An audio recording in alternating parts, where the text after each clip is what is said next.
Assalamualaikum warahmatullahi wabarakatuh dan salam sejahtera. Saya Irwandi bin Hamid, nombor metrik 257343. Saya akan membentangkan tugasan kumpulan GM-GA 3033 Operasi Dasar Awam.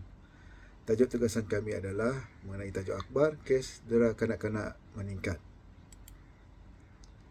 Penderaan dan pengabaian terhadap kanak-kanak ini dapat ditakrifkan sebagai salah satu bentuk perbuatan, perlakuan atau pengabaian yang dilakukan terhadap kanak-kanak yang mungkin dapat memberikan kesan, mencederakan dan memberikan bahaya kepada golongan kanak-kanak ini daripada segi fizikal, emosi, mental dan perkembangan mereka. Antara contoh kes dera yang dikatakan viral adalah mengenai kes dera membaikkan pengasas rumah bonda iaitu Siti Bainon terhadap seorang single down yang dikenali sebagai Bella. Siti Bainon didapati bersalah dan dijatuhi hukuman penjara 12 tahun. Okey, di sini saya ingin menerangkan apa yang kita perlu tahu dan kenal pasti isu utama yang membabitkan kes dera kanak-kanak. Terdapat 4 kategori isu penderaan dan pengabaian kanak-kanak iaitu: yang pertama, penderaan fizikal. Penderaan fizikal ini adalah merujuk kepada keganasan yang dilakukan secara fizikal kepada kanak-kanak dan tindakan tersebut boleh mendatangkan kecederaan kepada mana-mana anggota badan terutamanya otak, tulang, bahkan akan meninggalkan kesan parut atau lebam di bahagian badan kanak-kanak.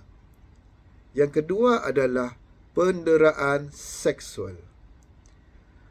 Perbuatan ini adalah seperti memaksa, mengugut dan memperdayakan kanak-kanak untuk melakukan hubungan seksual dengan individu yang tidak mempunyai sifat kemanusiaan terhadap kanak-kanak tersebut.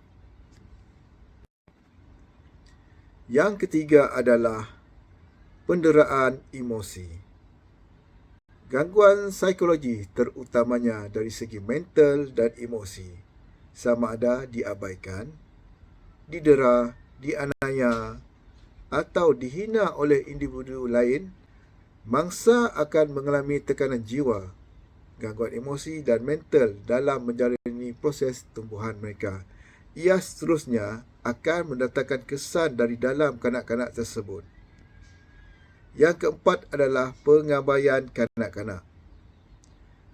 Pengabaian kanak ini berlaku apabila kanak-kanak tidak dapat mendapat keperluan asas daripada orang dewasa seperti makanan, tempat perlindungan, pendidikan, keselamatan dan rawatan.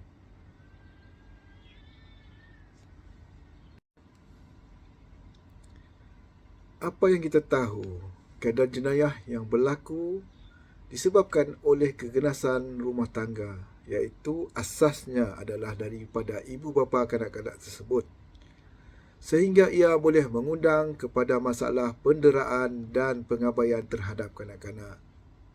Di Malaysia, dari tahun 2022 dan hingga Mei 2003, terdapat 5,572 kes dera kanak-kanak yang berlaku.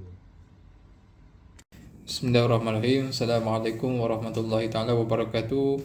Nama saya Muhammad Syed Abdul Yusof, nombor metrik 258380. Okey, untuk matlamat isu yang dibincangkan, dasar kanak-kanak negara adalah satu dasar yang mempunyai matlamat untuk melahirkan individu yang sihat, cergas, inovatif, kreatif, berjati diri, berdaya saing, progresif dan mempunyai nilai-nilai murni yang baik.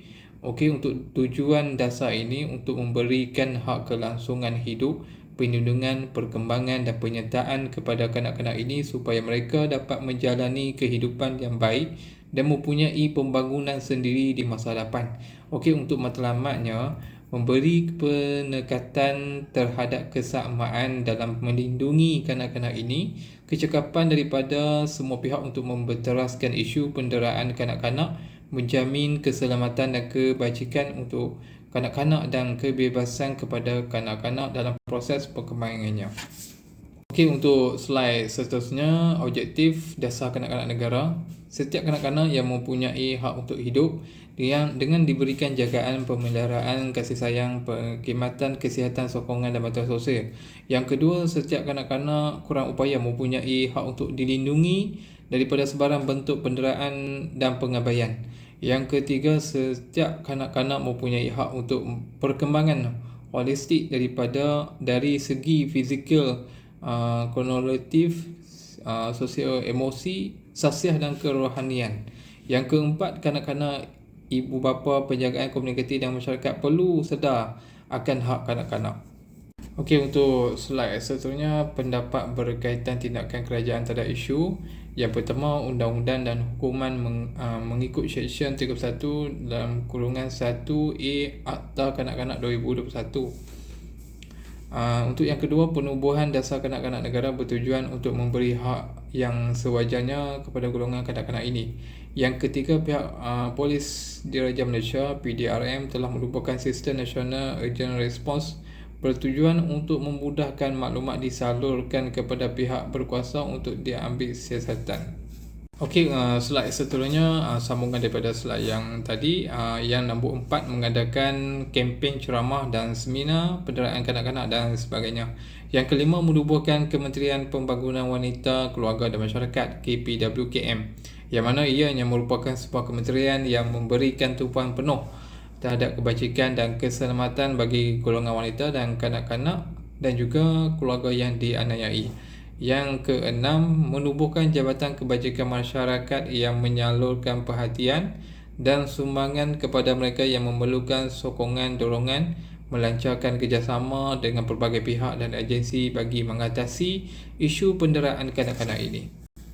Okey, untuk slide seterusnya ini adalah satu lampiran yang berkaitan isu penderaan kanak-kanak di Malaysia lah, di akar-akar Malaysia. Okey, daripada gambaran yang boleh dapat disimpulkan di sini, setiap pihak bertanggungjawab lah menjalankan obligasi masing-masing dan memastikan kanak-kanak dan seluruh komuniti menentang penderaan dan berusahalah mewujudkan masyarakat yang penyayang. Okey, itu saja daripada kumpulan kami. Assalamualaikum warahmatullahi taala wabarakatuh.